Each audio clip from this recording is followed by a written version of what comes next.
Hi everyone, welcome back to my channel. My name is Navita P. I create content on budgeting, credit card churning, increasing credit scores, and everything in between.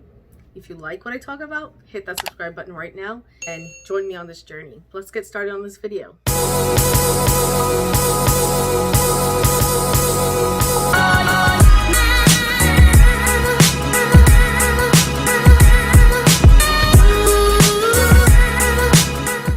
So if you go to a dealership and you decided to lease a vehicle today, the average cost of a vehicle is $30,000. So if you go and lease a car right now, within a few years, the value's already dropped. That's probably within 3 to 5 years, the value is going to go down to $10,000. So the initial lease that you signed with, the value at that time, before you drove off that lot, was $30,000. Give it a few years, it's already depreciated significantly in value to $10,000. That's a huge difference. That's a $20,000 loss. So at the end of the lease, you have the option to buy back the vehicle for whatever amount it is. You're spending a lot more money. So let's do the calculation. I have my calculator here. So $550 times 12 months is $6,600. So in 1 year, you would have spent $6,600 on your first year lease. So let's times that by 3 years. So $19,800. And the value at that time of your lease was $30,000. Now, at the end of the lease, you'll have the option to buy back that vehicle for a set amount. Let's say it's around $10,000. It could be $20,000. It all depends. Every lease is different. You're going to be spending way more than what you initially anticipated. You're basically financing a car that you don't really own. You still have to give that car back. And if you really think about it, it reminds me of a rental vehicle. You know, when you go on vacation, you go to a rental company, an Enterprise, a Hertz, an Easy Rental. You go in there, you give them a credit card, you say, hey, I want to rent a car for the weekend or the week, I'm on vacation, and you're spending, let's say, a couple $100, for the rental. Now you get back there to the rental company, you give them back the vehicle, you give them the key, and you're done. That's your rental. Your lease sounds just like a rental company. So you're basically renting a vehicle for a set amount of time, and you're going to have to give that vehicle up. Now, I know there's pros and cons to both sides, but so far there seems to be a lot of cons with the lease. In addition to that, leases come with certain provisions. Like there's a certain amount of mileage. Some lease companies say you can only drive 10 to 15,000 miles per year. Now, I don't know about you, but I don't like restrictions when it comes to things that I own. Now, this leasing a vehicle, there are a lot of restrictions. And there are several things you have to think about. Now, if you lease a vehicle, it might cost less upfront. Upfront, you might not put a bigger down payment. It might be a few thousand, maybe $1,000, $2,000, depending on how much it is at the time or what the lease company is telling you. But really, your upfront cost is going to be less. In the long run, your payments every month, if you add them up and how much you pay in interest and everything, you're paying a lot more in the long run.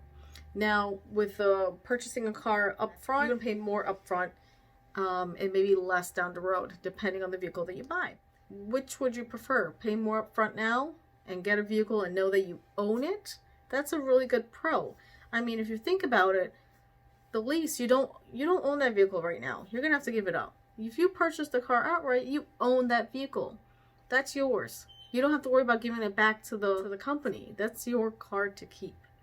Now, when you speak of monthly bills, we talk about buying the vehicle, you're basically eliminating that monthly payment. You don't have to worry about that monthly payment. You don't have any lease payments to make. You didn't finance it, you bought it outright. There's no financing fees, no financing charge, no interest to pay. That alone is a miracle. That sounds amazing. And you don't make your monthly payment. Let's say there's, the COVID-19 thing going on. I mean, not everyone can afford their lease payments. If you don't afford it, there's a chance they can come and take your car away. And that's huge. I mean, that's a huge problem. I mean, who really wants that if you're working, or even if you're not working? I mean, if you're not working, it sucks. You do want your vehicle. You do need your vehicle. So leasing a vehicle comes with so many, again, with mileage.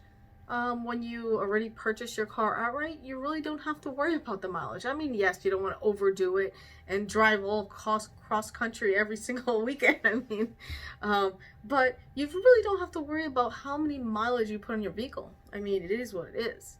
You don't have to worry about it. But with a lease, you definitely have to worry about it, because you have a provision in that clause, a clause in your lease that states you cannot exceed the terms of the mileage. Usually it's between 10 to 15,000 miles per year. You cannot exceed it. I mean, who really wants that kind of restriction anyway?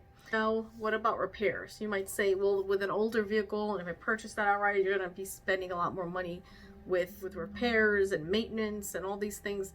That may be true to a certain extent, but if you have a good shop that you go to, keep constantly checking on your vehicle, maybe every few months, you should be fine. And if you also set aside a few $1,000s for repairs, your car costs less when you have a lease, because it's covered under the vehicle's factory warranty. Your own vehicle that you're purchasing, most likely this pre-owned cars, does not have a factory warranty.